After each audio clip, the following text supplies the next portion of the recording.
Ang pera at mga material na bagay, parang charger lang.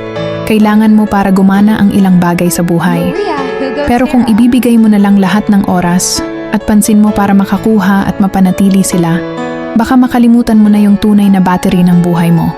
Yung mga taong nagmamahal sa'yo kahit walang ganun. Hindi kasalanan na gustong umangat at may magandang buhay.